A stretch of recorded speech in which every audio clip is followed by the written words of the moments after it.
Olá, chegamos ao nosso último quadro do Mente em Foco com a Paula Romani e Mari Ramacciotti e com o tema Mães Atípicas.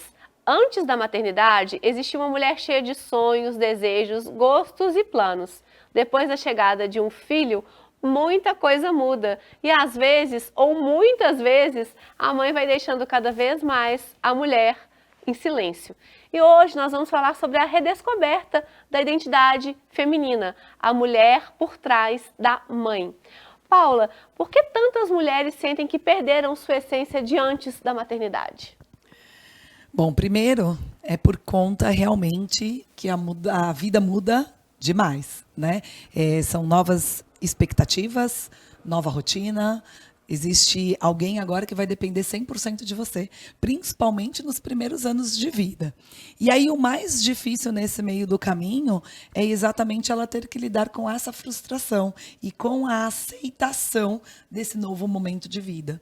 E aí quando a gente não está muito bem resolvida, quando essa mãe ainda de repente não alcançou tudo aquilo que ela desejava ou não estava no momento mais adequado, seja no casamento, seja financeira, o que acaba acontecendo? Isso acaba potencializando, né, realmente assim, desalinhar a família, desalinhar os sonhos dela, a identidade, e aí até ela conseguir acomodar tudo isso de novo, às vezes ela precisa de um tempo.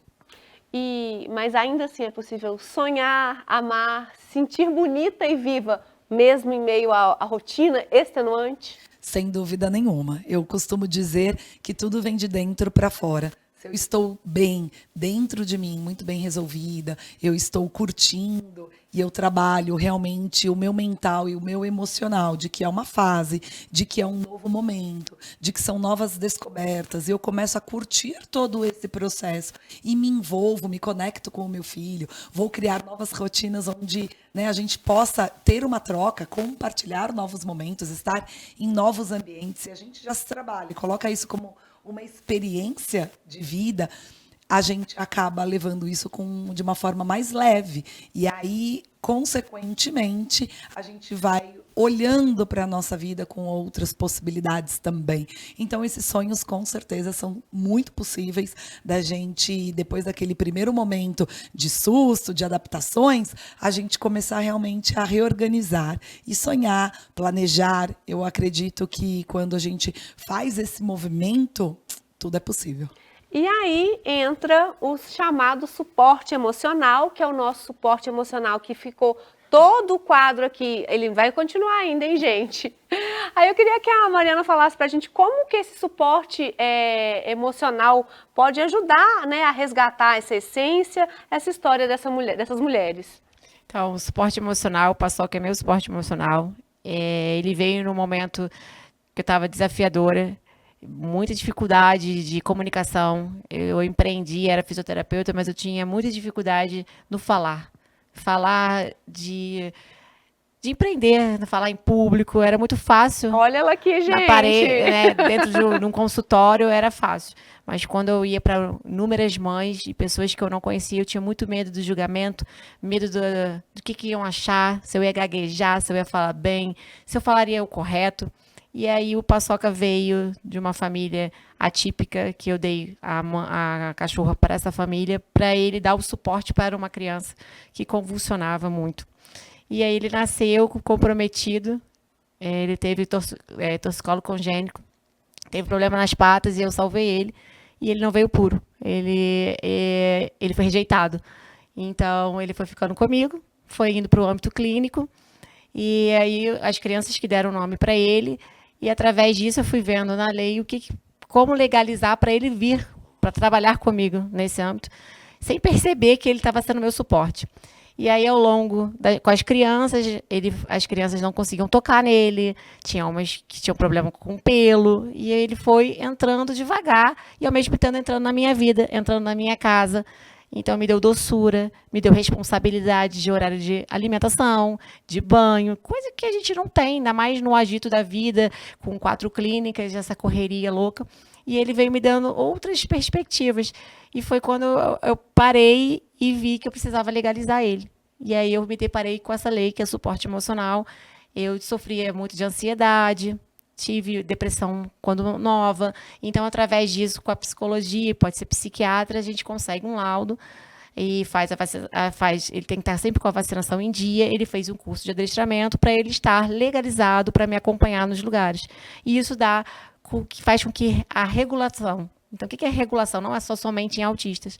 Eu tinha muitas vergonhas, muito medo de falar, e através dele, eu estar aqui com ele hoje, ele me acalma, ele me passa segurança, ele me dá forças e faz com que eu esteja aqui tranquila. Então, através dele, eu mostro para essas mães que isso é possível, né? A gente está indo para um restaurante com um filho que é desregulado, porque esse cachorro também pode ser um cachorro para regular esses autistas. Então, não é apenas um deficiente físico, né?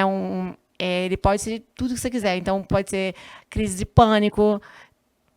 O que a criança, a gente se adapta à criança. Então, a lei está a nosso favor. Então, uma das barreiras que é a comunicação, e as pessoas não sabem o que significa isso. Acha que eu sou uma madame, que estou aqui com esse bichinho para aparecer. Na verdade, ele fez com que me desse forças para estar aqui falando, ter essa confiança de mostrar o meu conhecimento com leveza, com doçura, através desse amor que eu tenho com ele e ele comigo. Então, ele abre portas. Às vezes, eu não consigo falar com uma pessoa, eu tenho vergonha, ele vai lá e chega primeiro. Então, esse animal, ele abre caminhos. Gente, se a Mari tá tranquila aqui, a gente não pode nem falar do Paçoca, né? Então, é justamente muito interessante esse seu relato e até acho que você podia até falar um pouquinho quais são essas dificuldades que essas mães enfrentam, né? Você citou a questão, por exemplo, de um restaurante. Quais são outras intervenções que um Paçoquinha pode fazer com as crianças e com a própria mulher, né? Exatamente. Através de eu estar aqui com ele, já é uma conscientização de algo que é possível. Eu acho que a informação a gente precisa ser passada. Então, é um conhecimento, é algo que todo mundo pode vir a ter. E, através disso, a gente pode... tive dificuldade em restaurantes, mercados, todos os lugares é difícil. Quando olho, eu entendo quando uma mãe vai e a criança é muito bonitinha e ela desregula ou ela grita. As pessoas não têm cara. Então, eu não tenho cara de ter nada. Eu não tenho... Ninguém sabe o que acontece comigo, se eu tenho uma depressão, se eu tenho uma crise de pânico. Então, não está escrito na minha testa. Mas as pessoas olham para mim e olham um cachorro e muitas julgaram, falando, olha, aqui não é proibido cachorro. Mas eu falei, mas é suporte de emoção. É proibido cachorro.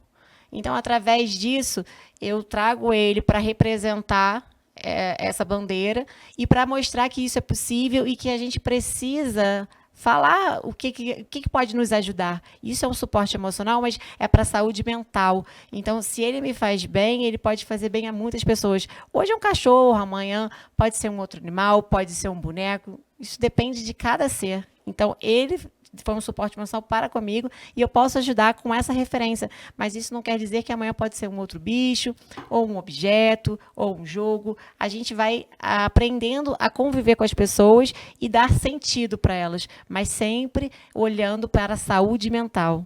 Então, é algo que foi uma ajuda para comigo e eu transmito isso porque me fez bem. Então, o que faz bem, a gente tem que compartilhar. E, através disso, a ciência, os estudos vão cada vez mais abrindo frente para que a gente vá se libertando e trazendo essas coisas a nosso favor. Então, essa aqui, o Paçoca está aqui comigo o tempo inteiro para poder mostrar que isso é possível e que a gente precisa cuidar da nossa saúde mental. Essa é a atenção e essa que é a dica que eu deixo para que a gente, se for fazer bem para nós, então faça.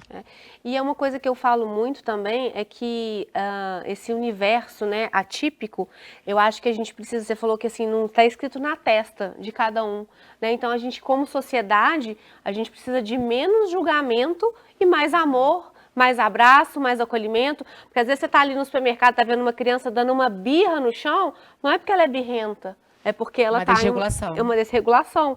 Então, a gente tem que ter menos julgamento e mais amor. Vamos estar mais próximas, minimamente 15 dias, para estar indo conhecer as mães, conhecer as instituições da cidade. Estamos aqui para contribuir, para compartilhar nossas histórias, nossas vivências e aprender com todas vocês e mostrar um pouco da nossa experiência. através da nossa vivência de vida, com esse movimento, que a gente entendeu que isso aqui são passos de transformação que a gente precisa ir para o mundo. Então, eu saí do Rio de Janeiro, a Paula de São Paulo, com o objetivo de vir para Minas para mostrar o conhecimento e para a gente se unir em prol de um ecossistema, para a gente ter braços e forças para essas mães mostrarem a força para o mundo, que elas são capazes e elas são maravilhosas. Quer falar mais alguma coisa, minha linda? Não, é principalmente a gente começar a construir um olhar de que cada um tem a sua habilidade especial, que cada um é diferente, que nós três aqui somos completamente diferentes umas das outras, que nós temos jeitos diferentes e que é exatamente isso, né? Construir esse novo olhar é a gente trazer uma compaixão e a gente realmente minimizar o julgamento, como você disse, e ter mais empatia pelo próximo. Isso aí. Meninas, a mãe, né, é essencial, como a gente falou aqui, mas a mulher também. Quando ela se reencontra, o cuidado com o outro ganha ainda mais sentido, porque ninguém floresce no abandono de si mesma. Paula e Mariana, muito obrigada por essa oportunidade de falar sobre um tema tão pouco debatido, né? Como eu falei, a gente fala muito da criança atípica, mas a gente deixa o suporte que é uma mãe de lado, então o trabalho de vocês é fundamental. Vocês têm algum Instagram que as pessoas possam seguir? Temos sim, o meu Instagram é Paula Romani e é sobre isso, né? A gente realmente expandir cada vez mais essa discussão, essa conversa, trazer conhecimento para que essas famílias possam ter mais leveza no dia a dia. Mari? O meu é Mari Ramaciotti, .oficial. Lá a gente mostra um pouco da nossa vivência, do nosso trabalho, do que a gente faz no dia a dia, mostra a criança, mostra a mãe, mostra a paçoca, mostra um pouco da minha vida pessoal também. E se precisar, é só mandar uma mensagem que a gente está disponível a qualquer momento. Obrigada, Paçoca. Foi um prazer ter você aqui roncando com a gente. E olha, chegamos ao final de mais uma série do Mente em Foco. Te espero na semana que vem com um novo tema, novos aprendizados e novas descobertas. Até!